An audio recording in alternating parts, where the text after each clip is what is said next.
बाल विकास और शिक्षा शास्त्र का टॉप एमसीक्यू क्वेश्चन रिव्यू करेंगे। पहला प्रश्न है, गर्भाधान से लेकर जन्म तक के 3 मुख्य उपचरणों का सही विकासात्मक नाम क्या है। इसमें जो है पहले नाम पे आ जाएगा ये बीज अवस्था, जो पहले क्रम पे होगा। उसका जो हो जाएगा भ्रूण अवस्था और फिर गर्भस्थ शिशु की अवस्था। तो इसका आंसर हो जाएगा ऑप्शन बी, बीज अवस्था, भ्रूण अवस्था और गर्भस्थ शिशु की अवस्था।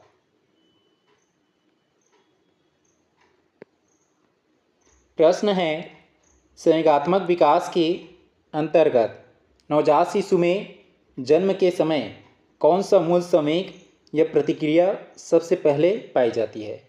इसमें बताना है कि जो संवेगात्मक विकास के अंतर्गत जो नवजात शिशु है उसमें जन्म के समय कौन सी जो मूल संवेग है या प्रतिक्रिया जो है सबसे पहले पाई जाती है। इसका आंसर हो जाएगा ऑप्शन सी, सामान्य उत्तेजना। तो जो है सामान्य उत्तेजना ये संवेग है जो सबसे पहले जो नवजात शिशु में जन्म के समय पाई जाती है। तो इसका आंसर हो जाएगा ऑप्शन सी।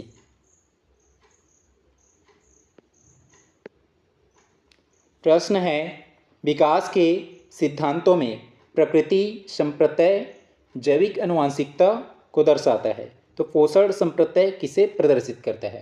तो इसमें बताना है कि जो विकास के जो सिद्धांत है उसमें जो प्रकृति संप्रत्यय है किसको शो करता है, ये जैविक आनुवंशिकता को दर्शाता है। तो जो पोषण संप्रत्यय है किसे प्रदर्शित करता है, तो इसका आंसर हो जाएगा ऑप्शन बी, ये जो पोषण संप्रत्यय है सामाजिक हो गया और भौतिक जो पर्यावरणीय जो अंतःक्रिया है इन दोनों अंतःक्रिया को शो करने का काम कौन करता है, ये पोषण संप्रत्यय। तो इसका आंसर हो जाएगा ऑप्शन बी, सामाजिक और भौतिक जो पर्यावरणीय संप्रत्यय है या अंतःक्रिया है उसको शो करता है।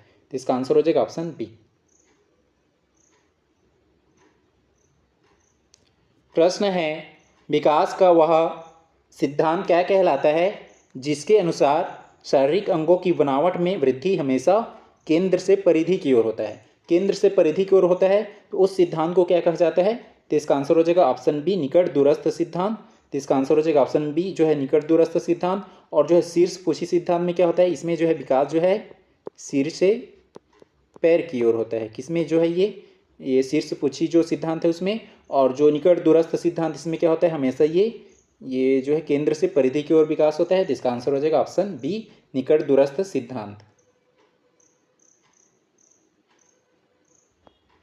प्रश्न है, बाल्यावस्था के दौरान बच्चों के सामाजिक विकास में उनके आत्म अवधारणा और आत्मसम्मान का मुख्य सांस्कृतिक निर्धारक क्या है। इसमें बताना है कि जो बच्चों के सामाजिक विकास में उनके जो आत्म अवधारणा हो गया और जो आत्मसम्मान है इसका मुख्य सांस्कृतिक निर्धारक या डिटर्मिनेंट क्या है उसको। इसका आंसर हो जाएगा ऑप्शन बी, सामाजिक पृष्ठभूमि और साथी समूह की जो स्वीकार्यता है ये क्या होता है उसकी आत्म अवधारणा और जो आत्मसम्मान है उसकी मुख्य सांस्कृतिक निर्धारक होता है। तो इसका आंसर हो जाएगा ऑप्शन बी, सामाजिक पृष्ठभूमि हो गया और साथी समूह की जो स्वीकार्यता है ये। तो इसका आंसर हो जाएगा ऑप्शन बी। प्रश्न है, बच्चों के अध्ययन के तरीकों के अंतर्गत जब शोधकर्ता किसी बच्चे के स्वाभाविक व्यवहार को बिना किसी कृत्रिम नियंत्रण के दर्ज करता है तो उसे क्या कहते हैं। तो इसका आंसर हो जाएगा ऑप्शन बी, प्राकृतिक अवलोकन विधि। तो जो है बिना जो है किसी कृत्रिम नियंत्रण का जो है दर्ज कर रहा है तो उसको जो है कौन सा विधि बोला जाता है, प्राकृतिक अवलोकन विधि। तो इसका आंसर हो जाएगा ऑप्शन बी, प्राकृतिक अवलोकन विधि। प्रश्न है, एक प्राथमिक शिक्षक कक्षा में पाता है कि एक बालक अपनी सामाजिक सांस्कृतिक पृष्ठभूमि की भिन्नता के कारण अन्य बच्चों से संयोगात्मक रूप से अलग थलग रहता है। शिक्षक के रूप में आपका सर्वोत्तम निर्णय क्या होगा। इसमें कंडीशन दिया गया है कि जो बच्चा है एक बालक अपनी जो सामाजिक और सांस्कृतिक पृष्ठभूमि की भिन्नता के कारण अन्य बच्चों से क्या है वो संयोगात्मक रूप से अलग थलग रहता है। तो इस कंडीशन में शिक्षक के रूप में आपकी क्या निर्णय होनी चाहिए। ऑप्शन ए में दिया है उस बालक को कक्षा में सबसे पीछे बैठना या बैठाना, तो ऑप्शन ए उचित नहीं है। बी में दिया है उसकी पृष्ठभूमि की उपेक्षा करके केवल पढ़ाई पर ध्यान देना, तो उसकी जो पृष्ठभूमि है उसको ध्यान न देकर केवल पढ़ाई पर ध्यान देना बोला जा रहा है, तो भी उचित नहीं है।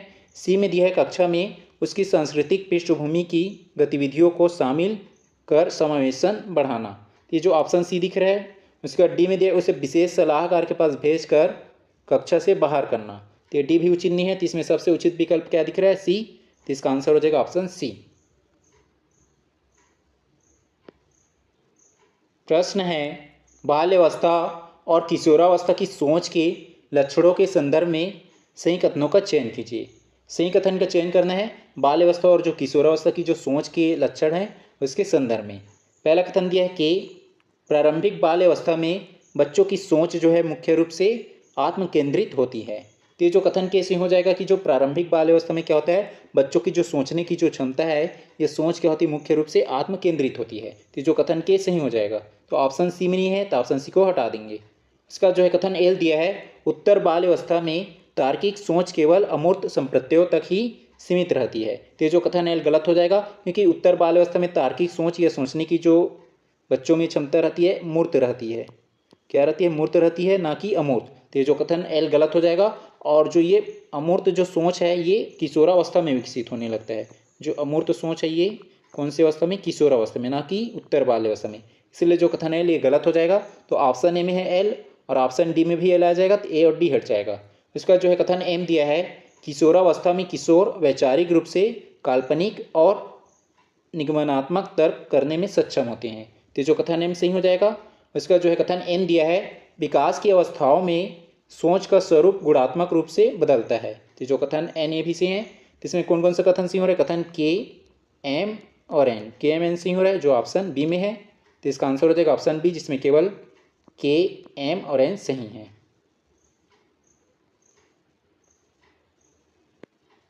प्रश्न है, विकास को प्रभावित करने वाले कारकों और अनुभवों के संदर्भ में सही कथनों का चयन कीजिए। तो जो विकास है उसको प्रभावित करने वाले कारक हो गया, और जो अनुभव है उसके संदर्भ में सही कथन का चुनाव करना है। पहला कथन दिया कि प्रारंभिक अनुभव बाद के अनुभवों की तुलना में विकास की नींव को अधिक प्रभावित करते हैं।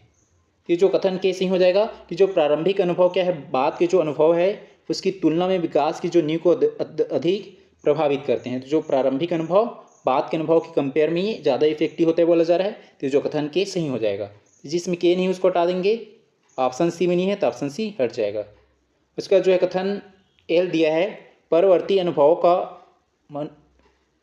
अनुभव का मनुष्य के संवेगात्मक विकास पर कोई प्रभाव नहीं पड़ता। तो जो कथन एल गलत हो जाएगा, क्योंकि जो है ये परवर्ती जो अनुभव है, बाद की जो अनुभव है वो मनुष्य के संवेगात्मक विकास से उस पर प्रभावित करता है, लेकिन यहाँ पे कोई प्रभाव नहीं पड़ता बोला जा रहा है। तो जो कथन एल गलत हो जाएगा। जिसमें एल है उसको हटा देंगे, बी में है बी हट जाएगा। उसका जो है कथन एम दिया है, आनुवंशिकी और पर्यावरण की परस्पर अंतक्रिया ही विकास का मुख्य आधार है। तो जो कथन एम सही हो जाएगा कि जो आनुवंशिकी और जो पर्यावरण है ये दोनों क्या है, इन दोनों की परस्पर अंतक्रिया ही क्या है, विकास का मुख्य आधार है। तो जो कथन एम ये सही हो जाएगा। उसका जो है कथन एन दिया है, निरंतरता का दृष्टिकोण विकास को अचानक होने वाली परिवर्तनों की श्रृंखला मानता है। तो जो कथन एन गलत हो जाएगा, क्योंकि जो है निरंतरता का जो दृष्टिकोण है विकास को अचानक, तो अचानक नहीं होता, विकास क्या होता है, ये क्रमिक होता है, क्रमिक और व्यवस्थित होता है, क्रमिक और व्यवस्थित होता है। लेकिन यहाँ पे क्या बोला गया, अचानक होता है बोला जा रहा है। इसलिए जो कथन है ये गलत हो जाएगा। ये ऑप्शन डी में है तो ऑप्शन डी हट जाएगा। इसका जो है कथन ओ दिया है, बाल विकास की सांस्कृतिक पृष्ठभूमि बच्चों के नैतिक मानदंडों को आकार देती है। तो जो कथन वो सही हो जाएगा कि जो है बाल विकास की जो सांस्कृतिक पृष्ठभूमि है ये क्या करता है, बच्चों के जो नैतिक मानदंड है उसको निर्धारित करती है, यह आकार देती है। तो इसमें कौन कौन सा कथन सही हो रहा है? कथन के, एम और ओ। के एम सही हो रहा है, तो इसका आंसर हो जाएगा ऑप्शन ए, जिसमें केवल कथन के, एम और ओ सही है।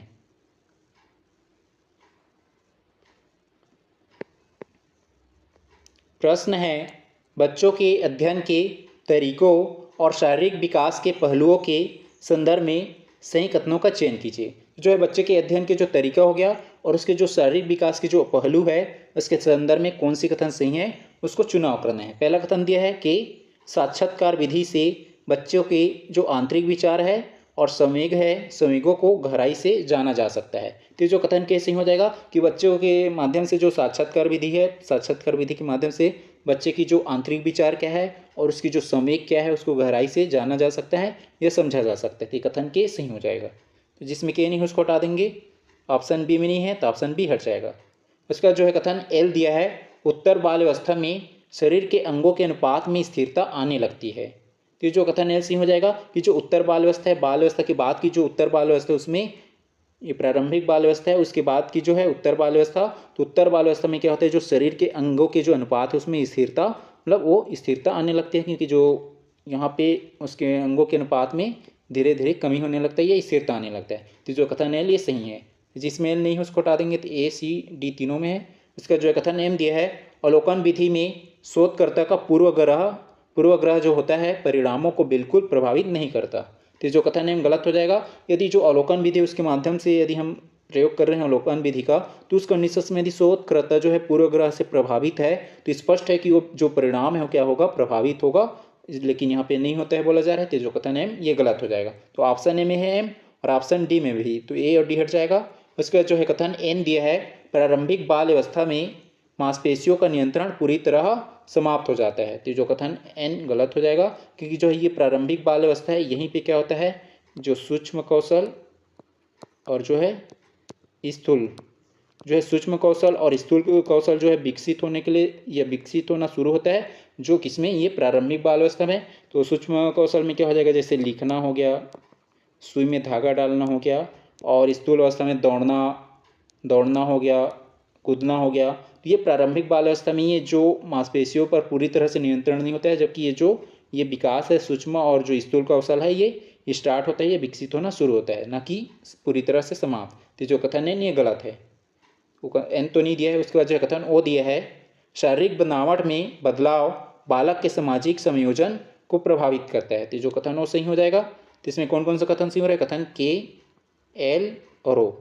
के एल ओ किस में दिया, ऑप्शन सी में। तो इसका आंसर हो जाएगा ऑप्शन सी, जिसमें केवल कथन के, एल और ओ सही है।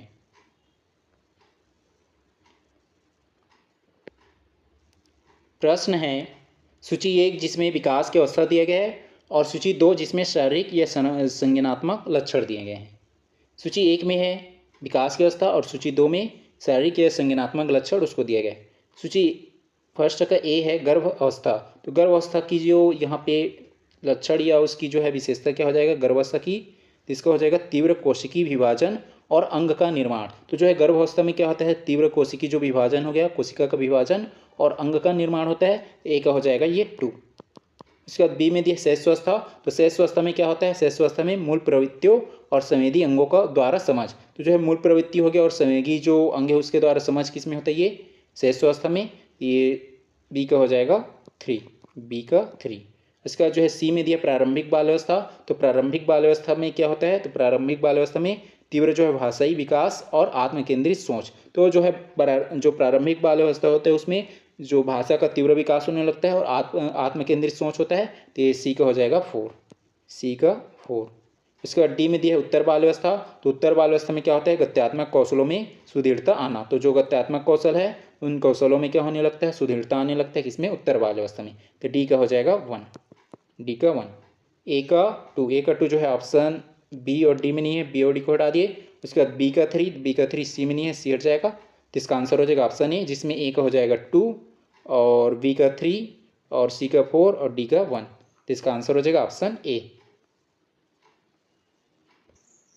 प्रश्न है, सूची 1 जिसमें विकास के आयाम दिया गया है और सूची 2 उसमें मुख्य परिवर्तन दिया गया है, इसको सही सुमेलित करना है। सूची 1 में है जो विकास के आयाम हो गया और सूची 2 में मुख्य परिवर्तन। सूची 1 का ए दिया है शारीरिक विकास। तो शारीरिक विकास का यहाँ पे क्या हो जाएगा, तो शारीरिक विकास में क्या हो गया, अंगों के अनुपात, ऊंचाई और वजन में वृद्धि। तो शारीरिक विकास में क्या होगा, ये अंगों के अनुपात हो गया, ऊंचाई हो गया और वजन में वृद्धि होगा। तो हो जाएगा शारीरिक विकास की विशेषता या उसकी मुख्य परिवर्तन। ए का हो जाएगा ये 3। इसके बाद बी में दिया है संज्ञानात्मक विकास। तो संज्ञानात्मक विकास में क्या होगा, तो संज्ञानात्मक विकास में होगा इसमें मानसिक संक्रियाएं और तार्किक क्षमता। तो संज्ञान मतलब यहाँ पे बुद्धि की बात हो रही है, बुद्धि मतलब क्या हो जाएगा, ये मानसिक संक्रियाएं और तार्किक क्षमता। तो ये वी का हो जाएगा 4, वी का 4।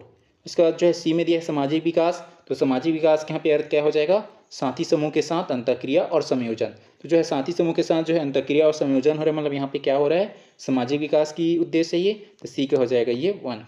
इसके बाद डी में दिया संवेगात्मक विकास। तो संवेगात्मक विकास में क्या हो गया, भय हो गया, क्रोध हो गया और प्रेम की अभिव्यक्ति का नियंत्रण। तो जो है ये संवेग मतलब क्या होगा, जो संवेग हो गया, भय हो गया, क्रोध हो गया और प्रेम, ये सब क्या है संवेग। और विकास मतलब ये जो है ये इसकी अभिव्यक्ति का नियंत्रण, मतलब इस पर नियंत्रण या कंट्रोल पाना। तो डी का हो जाएगा ये 2, डी का 2। ए का थ्री ऑप्शन सी में नहीं है और डी में नहीं है।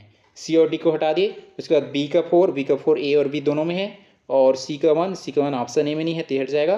तो इसका आंसर हो जाएगा ऑप्शन बी, जिसमें हो जाएगा ए का 3, बी का 4, सी का 1 और डी का 2। तो इसका आंसर हो जाएगा ऑप्शन बी।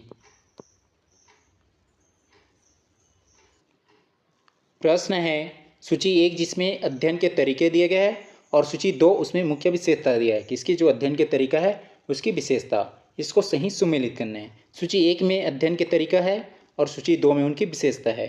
अध्ययन के तरीका में है पहला ए अवलोकन विधि। अवलोकन विधि की विशेषता क्या हो जाएगा, तो अवलोकन विधि की विशेषता हो जाएगा स्वाभाविक परिस्थितियों में व्यवहार को देखना। तो जो अवलोकन विधि है उसमें क्या किया जाता है, जो स्वाभाविक परिस्थिति है उस परिस्थितियों में जो व्यवहार हो उसको देखा जाता है। तो ए का हो जाएगा 2, ए का 2।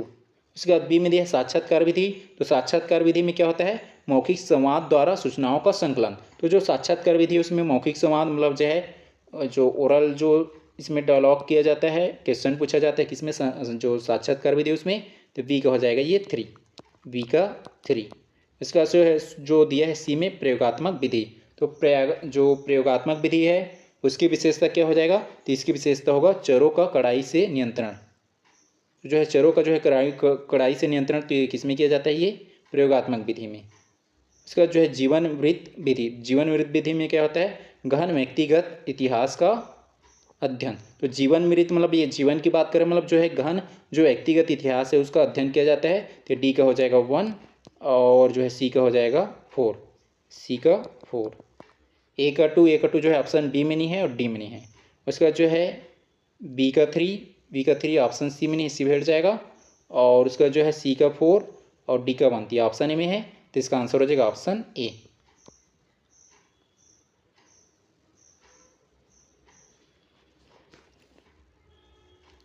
प्रश्न है सूची 1 जिसमें विकास के सिद्धांत दिया गया है और सूची 2 जिसमें वास्तविक संप्रत्यय दिया गया है, इसको सही सुमेलित करना है। सूची 1 में विकास का सिद्धांत और सूची 2 में उसकी संप्रत्यय दिए गए हैं। सूची 1 का है प्रकृति। तो प्रकृति की जो है संप्रत्यय ये विशेषता क्या हो जाएगा, तो इसमें क्या होता है जैविक और अनुवांशिक संरचना का प्रभाव। तो जो प्रकृति है उसमें जैविक हो गया और जो अनुवांशिक संरचना है उसका प्रभाव दिखाई देता है। तो ए का हो जाएगा ये 2। उसके बाद बी में दिए पोषण। तो पोषण में क्या हो जाएगा, पोषण में सामाजिक और सांस्कृतिक परिवेश। तो जो है सामाजिक सांस्कृतिक परिवेश किस में दिखाई देगा, ये पोषण में। तो बी का हो जाएगा 4। इसका जो है सी में दिया है निरंतरता।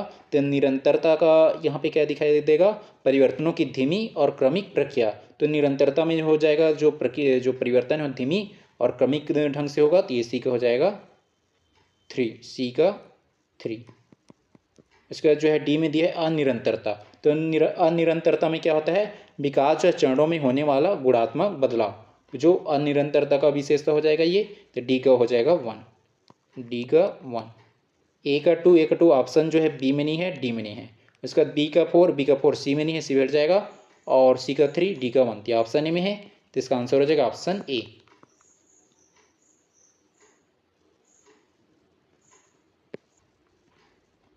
प्रश्न है मानव विकास की अवस्थाओं का गर्भाधान से लेकर किशोरावस्था तक सही अनुक्रम क्या है। इसमें जो है पहले क्रम पे आ जाएगा ये गर्भ अवस्था जो होता है ये गर्भधारण से लेकर जन्म तक की होता है। ये गर्भधारण से जन्म तक की अवस्था तो हो जाएगा गर्भ अवस्था। उसके बाद इसमें दूसरे नंबर पे क्या आ जाएगा, ये हो जाएगा पहले नंबर पे। और उसके बाद दूसरे नंबर पे आ जाएगा ये शेष अवस्था। तो शेष अवस्था क्या होता है, ये जन्म से 2 वर्ष की आयु तक का होता है ये शेष अवस्था। तो हो जाएगा दूसरे नंबर पे। शेष अवस्था के बाद आता है ये प्रारंभिक बाल अवस्था। तो प्रारंभिक बाल अवस्था क्या होता है, ये 2 वर्ष से 6 वर्ष की आयु तक का। तो हो जाएगा तीसरे नंबर पे। उसके बाद आता है उत्तर बाल अवस्था। तो उत्तर बाल अवस्था कितने वर्ष की आयु तक रहता है, 6 से 12 वर्ष की आयु तक। तो हो जाएगा चौथे नंबर पे। और फिर 5वें नंबर पे आता है किशोरावस्था जो 12 से 18 वर्ष की आयु तक रहता है। तो हो जाएगा 5वें नंबर पे। शुरू में हो जाएगा ये क्यों। इसका दूसरे नंबर पे हो जाएगा ये एस। और तीसरे नंबर पे हो जाएगा ये टी। और चौथे नंबर पे हो जाएगा आर। और 5वें नंबर पे हो जाएगा पी। शुरू में क्यों, जिसमें क्यों नहीं हटा देंगे, बी में नहीं है बी हट जाएगा। क्यों के बाद एस, क्यों के बाद एस, सी में नहीं है सी हट जाएगा। और एस के बाद टी, तो ये ए और डी दोनों में है। और टी के बाद आर, टी के बाद आर ए में नहीं है तो हट जाएगा। तो इसका आंसर हो जाएगा ऑप्शन डी, शुरू में हो जाएगा QSTRP।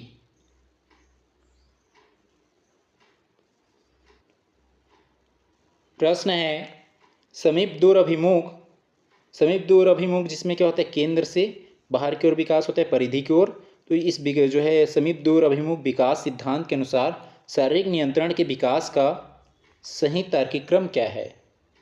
इसमें जो है पहले क्रम पे आ जाएगा ये धड़ और छाती पर नियंत्रण पाना। तो जो है ये धड़ और छाती पर नियंत्रण पाना ये शीर्षगामी क्या है, तो हो जाएगा पहले नंबर पे ये धड़ और छाती पर नियंत्रण पाना, तो हो जाएगा पहले नंबर पे। क्यों हो जाएगा पहले नंबर पे। उसका जो है दूसरे नंबर पे क्या आ जाएगा, ये बाहों और कोहनी पर नियंत्रण, तो हो जाएगा दूसरे नंबर पे बाहों और जो कोहनी है उस पर कंट्रोल पाना, तो हो जाएगा दूसरे नंबर पर। उसका जो है तीसरे नंबर पे क्या हो जाएगा, ये कलाई पर नियंत्रण पाना, तो हो जाएगा तीसरे में। और फिर चौथे नंबर पे जो है उंगलियों पर नियंत्रण, तो हो जाएगा लास्ट में चौथे नंबर पे। शुरू में हो जाएगा क्यू, उसके बाद आर, एस और पी। शुरू में क्यू तो ऑप्शन बी और डी में नहीं है, बी और डी हट जाएगा। क्यू के बाद आर, क्यू के बाद आर, ए और सी दोनों में है। आर के बाद एस, तो ये ऑप्शन ए में नहीं है, तो हट जाएगा। तो इसका आंसर हो जाएगा ऑप्शन सी, शुरू में हो जाएगा क्यू आर एस पी।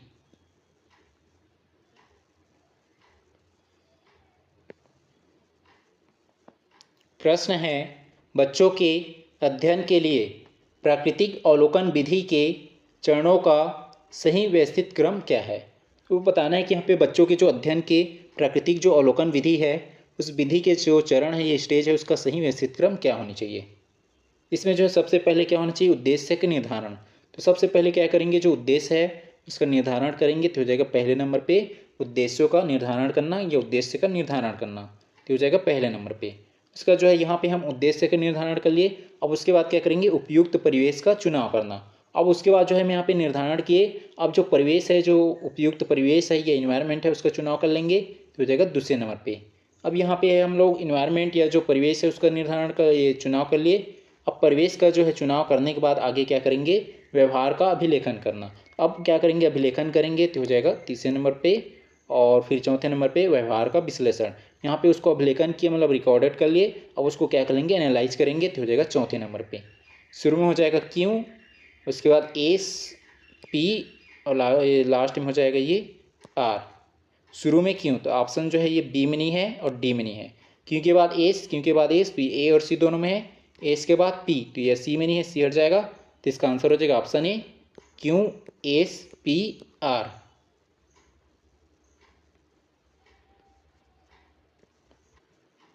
प्रश्न है किशोरावस्था में अमूर्त सोच और समस्या समाधान के दौरान मानसिक संक्रियाओं का सही तार्किक क्रम क्या है।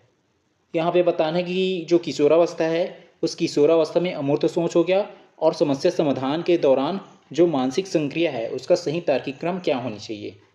इसमें जो है पहले क्रम पे आ जाएगा ये समस्या के विरोधाभास को पहचानना। तो सबसे पहले जो समस्या है उसके विरोधाभास मतलब सबसे पहले समस्या को पहचानना बोला जाए तो हो जाएगा पहले नंबर पे समस्या की जो विरोधाभास है ये समस्या है उसको पहचानना।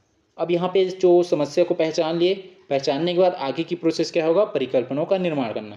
तो सबसे पहले क्या किया, जो समस्या उसको पहचान लिए, अब हाइपोथेसिस का निर्माण करेंगे या परिकल्पना का निर्माण करेंगे। तो ये हो जाएगा दूसरे नंबर पे परिकल्पना का निर्माण करना। परिकल्पना का निर्माण कर लिए, अब क्या करेंगे, जो परिकल्पना यहाँ पे निर्माण किए हैं, हाइपोथेसिस क्रिएट किए हैं, उसको क्या करेंगे, जो परिकल्पनाओं का कड़ाई से परीक्षण करना। यहाँ पे सबसे पहले क्या कि परिकल्पना का निर्माण कर लिए, अब उसका क्या करेंगे, परीक्षण करेंगे, मतलब उसका टेस्ट लेंगे, तो हो जाएगा परीक्षण करना। उसका परीक्षण कर लिए, एग्जामिन कर लिए, तो हो जाएगा तीसरे नंबर पे। और फिर अंत में क्या करेंगे, तार्किक निष्कर्ष पर पहुँचना। अब अंत में क्या होगा, जो निष्कर्ष है, कंक्लूजन है, उसमें पहुँच जाएंगे। तो शुरू में हो जाएगा क्यू, उसका जो है दूसरे नंबर पे हो जाएगा पी, तीसरे नंबर पे हो जाएगा एस और चौथे नंबर पे हो जाएगा आर। शुरू में क्यू, तो ऑप्शन डी में नहीं है क्यू, तो डी हट जाएगा। क्यू के बाद पी, क्यू के बाद पी, तो सी में नहीं है, सी हट जाएगा। और पी के बाद एस, तो ये ए में नहीं है, ते भी हट जाएगा। और एस के बाद आर, तो ये ऑप्शन बी में है, तो इसका आंसर हो जाएगा ऑप्शन बी।